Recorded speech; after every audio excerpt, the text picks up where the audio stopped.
लग्नानंतर होईलच प्रेम च्या आजच्या भागामध्ये आपण बघणार आहोत. मानिनी आणि विक्रम जोरजोरात भांडण करत असतात. त्यांचा आवाज रम्या आणि वसवात्याला त्यांच्या रूममध्ये ऐकू येतो. रम्या आनंदाने म्हणते, आई, मामा तुझी बाजू घेऊन मामीसोबत चांगलंच भांडण करताना दिसतोय.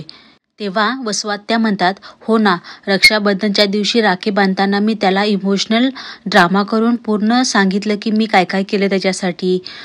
आणि कोणी जर माझ्याबद्दल तुला काही सांगायला आलं तर अजिबात त्यांच्यावर विश्वास ठेवू नकोस आणि माझ्यासोबत असाच कायम राहा. मी तुझ्यासाठी काय काय केलंय याचा तर पाडाच वाचून दाखवला आहे मी त्याला त्या दिवशी. आणि वचनही घेतलं की नेहमी माझ्यासोबत असाच राहा. त्यामुळे आता तो काहीही करू शकणार नाही. वसवात्या पुढे म्हणतात, चल खाली जाऊन आपण परत ड्रामा बघू आणि अजून थोडासा ड्रामा करू. कसं आगीमध्ये तेल ओतता येईल या गोष्टीकडे लक्ष देऊ. खाली आल्यानंतर वसवात्या मानिनीला म्हणतात, अगं मानिनी बास करा आता. तर मानिनी म्हणतात, तुमचा भोळेपणाचा आव बंद करा. असं बोलता बोलता मानिनीला अचानक चक्कर येते आणि विक्रम नंदिनीला बजावून सांगतो की तू आमच्या रूममध्ये पाऊलही टाकायचं नाहीस.